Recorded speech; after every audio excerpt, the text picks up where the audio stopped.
नमस्कार दोस्तों। एक बार फिर आप लोगों के सामने मैं उपस्थित हुआ हूँ। हिंदी व्याकरण की क्लास यहाँ पे रेगुलर चल रही है। ठीक है, तो आप लोग पीछे भी जाके जो है देख सकते हैं। प्लेलिस्ट में बहुत सारे टेस्ट करा दिया गया है। ठीक है, तो चलिए स्टार्ट करते हैं बिना देर किए हुए। हमारा पहला क्वेश्चन है, हिंदी वर्णमाला में स्पर्श व्यंजनों कुल संख्या कितनी है? बताइए कितनी है? कितनी है बताइए? 20, 25, 28, 33? तो 25 है। का से लेकर माँ तक, का से लेकर माँ तक, ठीक है, कि सभी वर्ण स्पर्श व्यंजन कहलाते हैं जिनकी संख्या 25 है। ठीक है, इस तरीके से पेट में हिंदी, यूपी पेट में जो है और पीसीएस यानी यूपी ट्रिपल एस सी के जो एग्जाम्स होते हैं उनमें लगातार पूछे जा रहे हैं। ठीक, तो आप लोग इस बात को ध्यान दीजिएगा। ठीक है, आगे बढ़ते हैं। हमारा अगला क्वेश्चन है, देखिए अगला क्वेश्चन क्या है।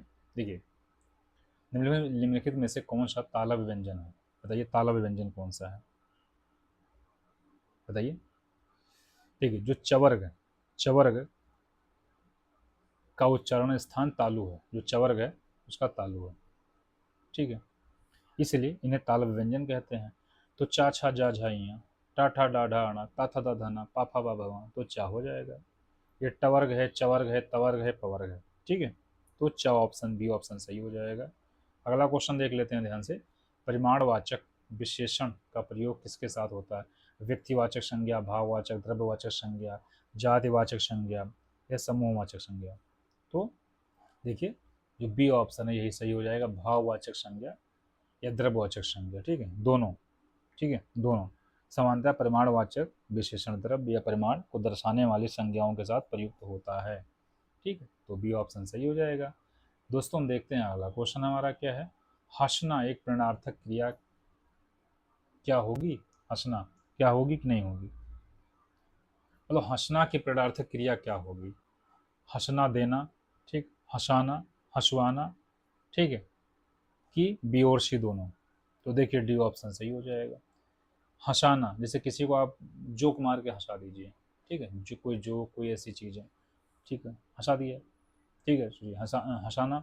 और हंसवाना, ठीक है, हंसवाना, ठीक है, किसी के द्वारा किसी को हंसने के लिए, ठीक है, एक प्रेरणा देना। तो इस तरीके से डी ऑप्शन सही हो जाएगा। इस तरीके से डी ऑप्शन सही हो जाएगा। यानी हंसना की प्रथम प्रेरणार्थक क्रिया, ठीक है, हंसाना, और द्वितीय उसका क्या, हंसवाना।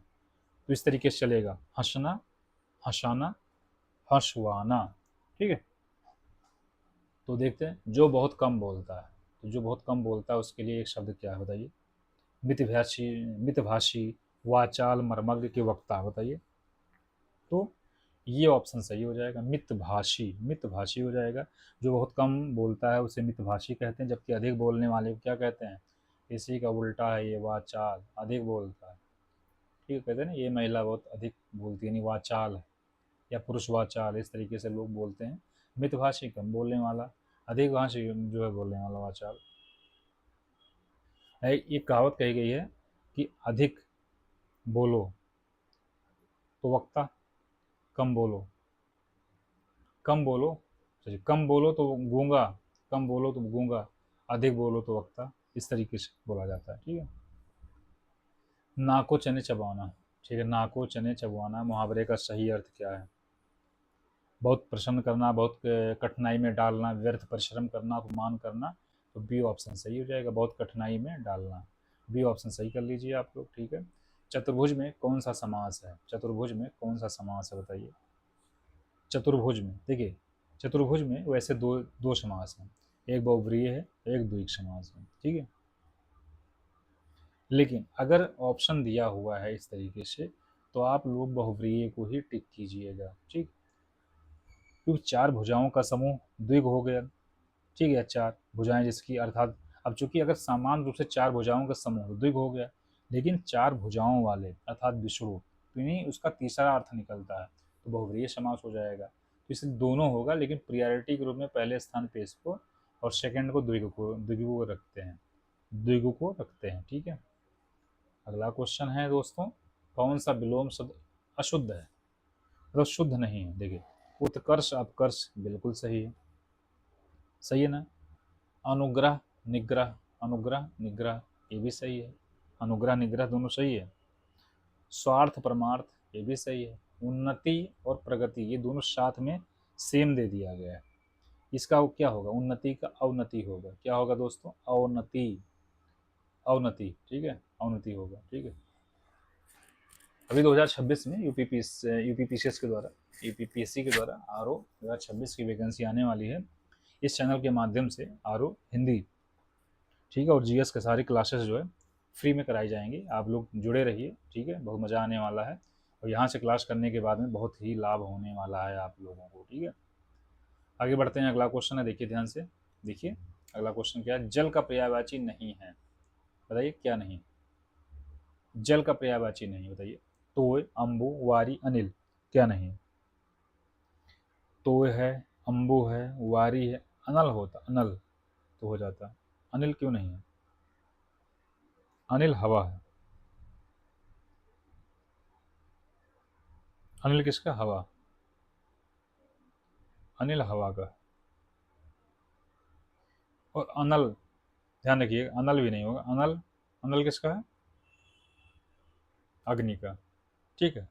तो इस तरीके से याद रखिए, अनिल के द्वारा, अनिल की, अनिल हवा है, अनिल के द्वारा अनल किया गया, अनिल अनल यानी अनिल के द्वारा हवा, अनिल ने हवा छोड़ा मान लीजिए, इस तरीके से, ठीक है, कुछ कोई चीज़ का, ठीक है, यानी किसी तरीके से पाइप के माध्यम से, किसी के माध्यम से, ठीक है, आप या हवा के फूक के, हवा को फूक के माध्यम से मुंह के, ठीक है, तो इससे क्या हो गया, अनल हो गया, यानी कोई चीज़ जल रहा है और तेजी से जलने लगा। इस तरीके से याद करने का तरीका याद कर लीजिए, अनिल अनल, अनिल अनल, ठीक है।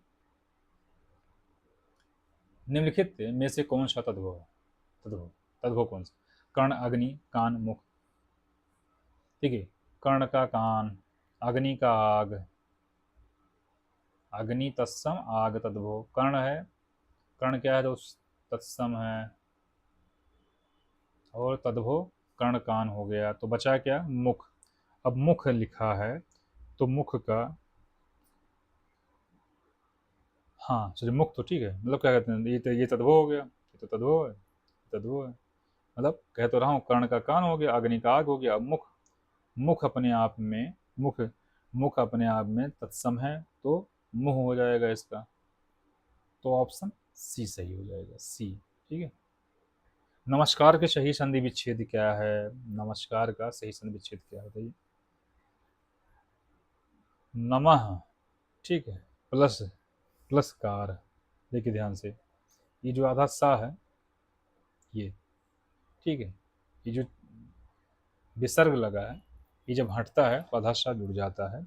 ये विसर्ग संधि है जहाँ पे विसर्ग का मेल का से होने पर, ठीक है, जहाँ विसर्ग का मेल का से होने पर, होने पर वह सा में बदल जाता है, ठीक है।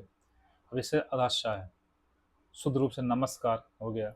अब नमःकार, ध्यान दीजिए, नमः प्लस कार, तो विसर्ग जुड़ा है किससे, का से, विसर्ग किससे जुड़ा है, का से, तो बताइए कौन सा ऑप्शन सही हो जाएगा, ये ऑप्शन सही हो जाएगा, नमःकार, नमस्कार का नमःकार, नमस्कार का नमःकार। देखिए क्वेश्चन, पत्र शब्द कौन सा अर्थ नहीं है, पत्र का कौन सा अर्थ नहीं है, बताइए। पत्र का पत्ता है, चिट्ठी है, धातु का पतरा ये भी है, पर्वत नहीं है।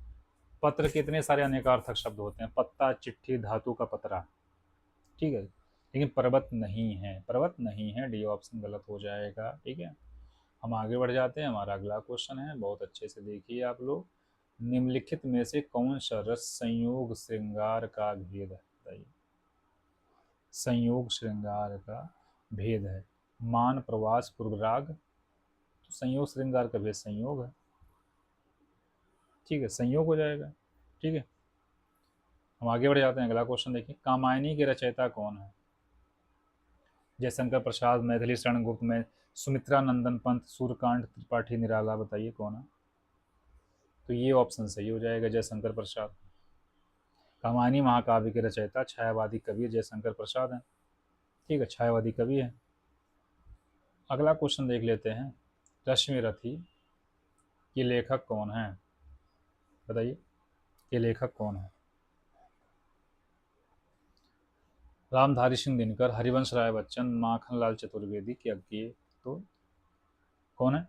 ये ऑप्शन रामधारी सिंह दिनकर, रामधारी सिंह दिनकर, ये ऑप्शन सही हो जाएगा। रश्मि रथी खंड काव्य के रचयिता राष्ट्र कवि महा रामधारी सिंह दिनकर है। ठीक है, अगला क्वेश्चन देख लेते हैं। निम्नलिखित में से कौन सा गुणवाचक विशेषण नहीं है? गुणवाचक विशेषण नहीं है। लाल, बुद्धिमान, पाँच, मीठा, तो बताइए, आप लोगों ने पढ़ा होगा कौन सा नहीं है। तो पाँच नहीं है, पाँच पाँच एक संख्यावाचक विशेषण है, जबकि है लाल, हे लाल, बुद्धिमान, बुद्धिमान, और मीठा, ये मीठापन गुण है। ठीक है, बुद्धिमान उसकी विशेषता है। ठीक है, एक क्या बताता है विशेषता, तो ठीक है उसकी बुद्धि की अवस्था स्थिति बताती है। तो लाल, बुद्धिमान, मीठा हो गया, सी गलत है, सी गलत कर लीजिए। ठीक है, जो परिश्रम करता है वही सफल होता है, रेखांकित जो हैं बताइए। निश्चयवाचक सर्वनाम, संबंधवाचक सर्वनाम, प्रश्नवाचक सर्वनाम, क्या निश्चयवाचक सर्वनाम? बताइए गुरु, बताइए बताइए। तो बी, संबंधवाचक सर्वनाम, जो परिश्रम करता है वही सफल होता है, ये संबंध का आता है। ठीक है, जहाँ जो सो या जो वही, जो सो या जो वही का प्रयोग हो, जो सो, जो सो, ठीक, और क्या है, जो या वही। ठीक है, ऐसे शब्द का से दो उप वाक्य जुड़ते हों, जो सो जो वही, तो क्या हो जाएगा, संबंधवाचक सर्वनाम हो जाएगा। ठीक है, अगला क्वेश्चन देख लेते हैं। निम्नलिखित में से योग रूढ़ शब्द कौन सा है? जलपान, पंकज, गृह कार्य, विद्यालय। योग रूढ़ हमने भी जो है चर्चा किया था पिछले वाले क्लास में। जैसे जलज था, जलज, ये भी योग रूढ़ था। जल में पैदा, जल, जल प्लस जा यानी कमल था। तो पंख, जलपान, पंकज, गृह कार्य, विद्यालय, तो पंकज हो जाएगा। पंख मतलब कीचड़, पंख मीन्स कीचड़, और प्लस जा नहीं, जल मतलब जा मतलब, जा मतलब क्या हो जाएगा, पंख प्लस जा, जल, पंख यानी पंख में उत्पन्न होने वाला, जा मतलब उत्पन्न के सेंस में, जा यानी उत्पन्न, यानी पंख में उत्पन्न होने वाला, तो भी कमल हो जाएगा। पंख प्लस जा, कीचड़ में उत्पन्न होने वाला है ना, तो इसमें क्या बताए, पंकज। आगे बढ़ते हैं, अगला क्वेश्चन है, देखिए। घर का वेदी लंका ढाए, बताइए आपके आसपास लोग कोई ऐसे हैं जो घर का वेदी लंका ढाते हैं? शत्रु से सावधान रहना, अपना ही व्यक्ति सबसे अधिक हानि पहुंचा सकता है, घर छोड़ देना, संकट में धैर्य रखना। आजकल आपने देखा होगा पॉलिटिक्स में ज़्यादा दिखता है। कभी कोई इस पार्टी में है कई साल से, एक्स पार्टी में मान लीजिए कई साल से सेवा दे रहा है, किसी कारण बस उस पार्टी से हटा वाई पार्टी में गया, तो उसने क्या किया, एक्स पार्टी के सारी भेद वाई पार्टी को बता दिया। ठीक है, तो आजकल खूब चल रहा है। ठीक है, तो बताइए कौन सा हो जाएगा, बी ऑप्शन, अपना ही व्यक्ति सबसे अधिक हानि पहुंचाता है। ठीक है, आगे देख लेते हैं, अगला और लास्ट क्वेश्चन है हमारे सेशन का। निम्नलिखित में से शुद्ध वर्तनी कौन सी है? बताइए, ध्यान से देखिएगा, चारों एक टाइप का लगभग दिखता है, लेकिन ठीक है यहाँ तो लगता है सही कर लूँगा, लेकिन जब एग्जाम हॉल में बैठो प्रेशर भी होता है भाई, तो उस हिसाब से गलत हो जाता है। तो अनु, अनु पहले अनु लिख दीजिए, अनु गृहीत, गृहीत, अनुगृहीत, तो किस में है ये, अनुगृहीत किस में है बताइए, किस ऑप्शन में है? अनु, अनु, अनुगृहीत किस में जाएगा दोस्त, ये ऑप्शन जाएगा, ये ऑप्शन सही हो जाएगा। ठीक है, तो इस तरीके से हम लोगों ने भी इस क्वेश्चन को यहाँ पे देखने का प्रयास किया लगातार। ठीक है, आपको इस चैनल पे हिंदी व्याकरण की क्लासेस मिलती रहेंगी। ठीक है, आप लोग पीछे की भी क्लासेस देखना ना भूलें। अगर आप चैनल पे नए हों तो सब्सक्राइब कर लीजिए, लाइक कर लीजिए, और दोस्तों को शेयर भी कीजिए। ठीक है, तो आज यहीं पे क्लास ख़त्म करते हैं। ठीक है, मिलते हैं फिर अगले क्लास में, तब तक के लिए बहुत नमस्कार।